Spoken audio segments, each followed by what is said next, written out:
Assalamualaikum warahmatullahi wabarakatuh. Kembali lagi di channel kami Yaping United bersama saya Aska, dan juga pada episode kali ini kita akan membahas terkait preview ya, pertandingan yang akan berlangsung besok, yaitu antara Manchester United menghadapi Crystal Palace. Ini mainnya di kandang, di Stadion Old Trafford. Nah, menurut Bang Rokim sendiri nih, untuk match besok ini apakah akan ada hal kejutan mungkin dari line up yang disiapkan oleh Michael Carrick? Menurut saya menghadapi Crystal Palace di kandang ini adalah partai penting ya, karena kemarin Aston Villa kita tahu sendiri kalah sama Wolverhampton. Ini akan menjadi bekal kita di posisi 3 jika kita berhasil menang di sini. Secara situasi menurut saya Crystal Palace ini tidak baik-baik saja, sedang banyak pemain yang pergi, banyak pemain yang cedera. Glasner juga bermasalah dengan boardnya. Kemungkinan dari pemain yang pergi ini Crystal Palace kita harusnya bisa mencuri poin di sini. Mungkin yang bagus cuma Dean Henderson ya.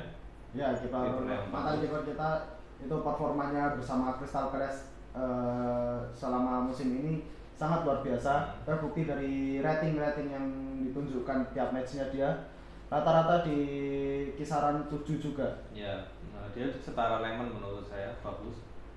Itu kesalahan ya kita membuang dia sepertinya, karena penggantinya dulu nggak ada. Karena waktu itu juga bersaingnya salah, dia salah ketemu pesaing. Pesaingnya dia Onana datang dia pergi, saya ingat. Jika di Henderson ada di waktu kiper utama kita Onana, mungkin kiper utamanya dia sudah bisa dapat dapat menit bermain menurut saya. Tapi dia udah dijanjiin sih menurut dulu itu, tapi dia nggak dimainin. Jadi ya sebagai Dean Henderson sakit lah hatinya, jadi dia harus pergi menurut saya emang. Ya, benar. Sekarang kita prediksi dulu ya dari line up yang akan digunakan oleh Manchester United di bawah asuhan Michael Carrick.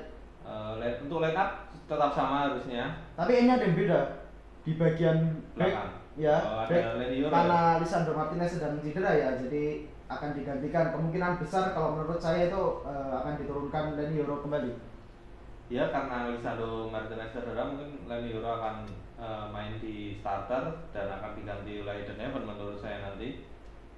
Untuk lini depan sepertinya atau Kasiso atau Brian Mbumo, menurut saya Michael Carrick akan turunin Brian Mbumo sih menurut saya, karena dilihat dari beberapa strategi yang itu sudah kita bicarakan, ingin memaksa lawan untuk main lebih terbuka. Carrick tidak suka mengganti line up di awal. Menurut saya emang Brian Mbumo akan diturunkan kalau musuh sudah mungkin ke stamina sudah habis, kita bisa turunin Sesko menurut saya. Nah, kalau saya di sini memprediksinya malah justru berbeda sekarang. Sesko ya. Kemungkinan Sesko bakal diturunkan duluan. Sesko punya kontribusi yang baik ya menurut saya. Kalau Brian Mbumo atau Sesko itu bukan jadi masalah besar sih menurut saya. Dua pemain memiliki kualitasnya, dua pemain punya insting untuk ngegolin. Menurut saya ya tidak ada masalah untuk mengganti kedua pemain itu. Ya, kalau kita lihat ini kan squad yang akan dibawa oleh Glazer ini kan akan menurunkan formasi, yaitu 3-4-2-1 atau 3-4-3. Ya, nah, untuk menghadapi tim yang menggunakan formasi 3 back seperti ini, kira-kira Michael Carrick akan menggunakan strategi seperti apa untuk menembus pertahanan dari Crystal Palace? 3-4-3 ini formasi mirip Amorim. Kalau bertahan dia pasti 5 back, kalau menyerang 3 back. Menurut saya kita bisa overload di lini tengahnya seperti strategi kita di awal ya, karena di lini tengahnya itu kan nggak ada DMF murni ya. Dia main di tengah, ada Adam Wharton sepertinya. Kita bisa overload lini tengahnya, lalu kita bisa memainkan mencari ruang seperti 4-1-2 yang kita lakukan biasanya, mungkin akan bekerja ya. Tapi yang harus diwaspadai adalah counter attack dari Crystal Palace ini menurut saya. Kalau kita lihat dari pemain Crystal Palace sendiri, di sini ada beberapa pemain-pemain yang tidak bisa hadir ya karena cedera. Salah satunya striker mereka yaitu Mateta ya, dan juga Nketiah. Lebih bahaya Mateta sih Nketiah menurut saya. Ya, Nketiah. Dan justru yang berbahaya dari squad Crystal Palace ini selain Dean Henderson, yaitu juga ada Morton, pemain yang kita incar. diincar oleh Manchester United. Diincar banyak klub sebenarnya. Iya benar. Adam Wharton ini punya capability yang baik di lini tengah, kreativitas yang baik di lini tengah. Menurut saya ini akan jadi itu terakhir dia di PLS sih menurut saya. Karena ingin mengincar klub yang lebih kompetitif. Iya.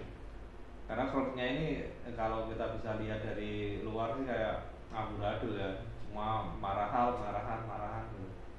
Ya sekarang Toxic kayak Manchester United, Arsenal ya. Iya benar. Mirip seperti ini. Ya sekarang kita lihat untuk head to head Manchester United melawan Crystal Palace. Di sini dengan jumlah match yang sama 27 match. Average possession Manchester United yaitu di kisaran 53%, sementara Crystal Palace yaitu 45%. Berarti kalau dilihat dari sini kan kedua tim ini bermain dengan lebih kepada possession ya. Kalau menurut saya ini akan menjadi berbeda pertandingan yang akan datang karena ini statistik dikeluarin sebelum Guehi pergi, Ya, sebelum Eze pergi. Jadi menurut saya akan jadi hal yang beda sepertinya. Mereka di lini belakang tidak akan sekuat dulu, di lini tengah cuma ada Barton. Kita lebih unggul sebenarnya menurut saya. Kemudian di bagian depan juga sedang krisis ya untuk Crystal Palace karena dilihat dari ini juga secara goal score selama semusim ini Manchester United telah menciptakan gol 48 sedangkan Crystal Palace hanya 29. Nah, ini terjawab ya dari krisis di depan tadi cuma 29 gol yang bisa diciptakan oleh Crystal Palace. Head to head ini kita bisa menjadi acuan lah head to head ini untuk bagaimana kita akan bermain nanti menurut saya. Ya, ini juga ditujukan secara average goal per gamenya, yaitu MU average goalnya itu 1,8 sedangkan Crystal Palace 1,1. Nah, di sini ada yang unik yaitu untuk kebobolan gol kemasukannya dari antara Manchester United dengan Crystal Palace. Di sini justru malah Manchester United lebih banyak kebobolan. Di sini Manchester United telah kemasukan gol 37 sedangkan Crystal Palace hanya 32. Kutukan Onana sepertinya itu ya. Atau mungkin karena lini belakang kita ini selalu berganti pemainnya. Karena ada beberapa yang cedera ya kemudian ganti pemain dari bangku cadangan. Mungkin ini berpengaruh ya bisa jadi menurut saya kalau Leny Yoro di sini bisa pede menurut saya ya bisa jadi jawaban, atau dia tidak pede kita jadi krisis lini belakang sepertinya kalau seperti itu. Ya benar. Selanjutnya untuk clean sheet sendiri kita juga kalah. Clean sheetnya Manchester United hanya memiliki 5 clean sheet sedangkan Crystal Palace sudah memiliki 10 clean sheet. Ini berarti juga menunjukkan kalau Crystal Palace memiliki pertahanan yang baik ya. Dengan juga ada kiper seperti Dean Henderson. Ya, Dean Henderson bermain sangat baik menurut saya. Pertahanan di belakang tempat yang disampaikan tadi ya, pertahanan di belakangnya karena gue pergi menurut saya tidak akan sekuat itu menurut saya. Ya, tapi tetap harus diwaspadai ya. Harus diwaspadai. Oke, dan sekarang untuk yang asisnya sendiri, nah ini Manchester United telah menciptakan 34 asis selama semusim, sedangkan Crystal Palace hanya 17. Nah kalau dilihat dari sini berarti secara permainan Manchester United ini kan sudah secara koordinasi untuk serangannya sudah lebih baik karena berhasil menciptakan gol-gol. Ya? Iya. Menurut saya karena pendatangan kita 3 pemain yang lini depan ini mereka punya chemistry yang baik dan sudah EPL proven ya. Jadi menurut saya tidak perlu ada waktu adaptasi, mereka bisa bermain dengan baik. Itu yang membuat kita bisa mendapatkan banyak gol menurut saya. Ya, kita memang sepertinya untuk musim-musim ke depan lebih baik kita mengincar pemain-pemain yang sudah EPL proven ya. EPL proven, tapi mahal. Incar yang muda saja. Ya, tapi muda malah jauh lebih mahal ya seperti ya. Gitu. Ya kan kita kalau zaman dulu kan kita emang EPL proven ya pengennya dari dulu. Iya. Daripada dari liga luar kita harus nunggu adaptasi dan lain-lain. Ya benar. Sekarang kita lihat untuk dari klasemen sementara ini. Nah ini ternyata semalam itu Aston Villa kalah melawan Wolverhampton. Ini bisa menjadi peluang besar bukan untuk Manchester United? Ini bisa menjadi turning point menurut saya, bagus bagus kita kalau bisa menang di sini, kita mengamankan posisi 3 dengan agregat gol ya sepertinya. Ya, kita masih lebih unggul Dengan meskipun poin secara yang poin sama. masih ya. Aston Villa kalah 2-0 dari Wolverhampton. Menurut saya ini bisa jadi kita untuk lebih nyaman di 4 besar menurut saya. Sekarang 5 besar karena sepertinya akan diambil 5 ya dari IPL. Ya, untuk musim ini 5. Kita bisa lebih nyaman di atas, kita bisa secure Champions League. Kita bisa beli pemain banyak menurut saya. Kalau kita bisa secure akan ada 3 yang datang menurut saya. Ya, kunci dari performa ini juga tidak lepas dari peran dari Amorim yang telah membentuk tim jadi lebih kompak, kemudian dengan serangan yang lebih baik Ya. dibanding dengan musim-musim sebelumnya, sehingga Manchester United sekarang berhasil menduduki peringkat 4. Nah, kalau kita lihat dari 5 pertandingan terakhir antara Manchester United dengan Crystal Palace, di sini Manchester United telah memenangkan 4 pertandingan dan hanya 1 kali imbang, sedangkan Crystal Palace ini hanya memiliki 2 kemenangan dan 2 kali kalah serta 1 imbang. Kalau dilihat dari secara performa ini, berarti Crystal Palace ini tidak terlalu buruk dan tidak terlalu bagus juga, menengah-menengah ya. Ya menurut saya karena Crystal Palace ini kalah 2 kali ya, imbang 1 kali.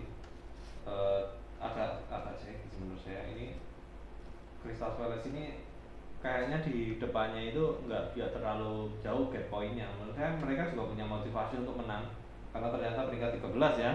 Iya, 13. Mereka mau mengamankan IPL lah menurut saya, jangan sampai sebawah Tottenham Hotspur. Mereka juga punya semangat untuk menang menurut saya. Ya, untuk pertandingan besok minggu ini, menurut Bang Rokim, prediksi skor laga Manchester United menghadapi Crystal Palace berapa? 2-0 menurut saya. Untuk kemenangan Manchester United ya. 2-1 lah. 2-1. Pasti kebobolan bisa kayak. Kalau saya Kecuali striker mereka babuk sih nggak tahu ya.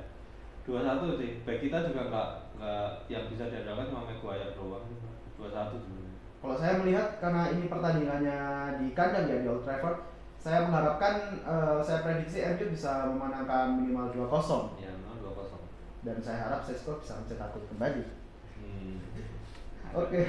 Oke, sekarang ini kita memasuki sesi isu ya. Ini hanya saya mendengar ada satu berita di mana Marcus Rashford ya itu akan dijual, dan Barcelona sudah merencanakan untuk penjualannya nanti mereka akan membeli dengan harga 30 juta ya, 30 juta euro. Setelah saya baca tadi ternyata Marcus Rashford dijual dengan 30 dengan cicilan Benar. 3 tahun 10 juta. Ini aneh banget ya kalau United, tapi mau gimana lagi, Rashford tidak dipakai di sini menurut saya. Kalau mencari pembeli yang lain kemungkinan akan lama. Mereka kayaknya United akan nyari duit cepat untuk beli pemain lebih cepat. Makanya dia ya udah 30 3 kali cicilan. Yang penting kan pangkas gajinya udah nggak ada di United. Kita bisa masukin pemain lagi tanpa kena FFP ya. Tapi kalau menurut Bang Rokim sendiri, ini untuk harganya apakah masih bisa dinaikkan oleh Manchester United? Bisa itu. Menurut saya karena dua-duanya butuh, kita nggak butuh, mereka juga butuh gitu. Ya. Tapi memang secara cicilan 3 tahun menurut saya agak bukan tim besar sih. Ya karena cicilan 3 tahun. Ya karena yang mencicil. Tapi salahnya Manchester United kenapa juga setuju cicilan 2-3 tahun? Ya emang karena tadi mau butuh uang cepat tadi menurut saya. Ya. Kita harapkan semoga ini bisa benar terjadi, karena ini akan menjadi solusi yang cukup win-win untuk kedua belah pihak ya. Ya kita bisa masukin pemain lagi kalau dia pergi kan. Ya, kita harapkan kita bisa mendapatkan pemain yang lebih baik, pemain yang muda dan juga memiliki potensi yang besar. Ya begitu untuk episode kali ini. Kita akan bertemu lagi pada episode berikutnya, yaitu pada review match setelah laga Manchester United menghadapi Crystal Palace. Wassalamualaikum warahmatullahi wabarakatuh. Bye bye. Rashford ya kan.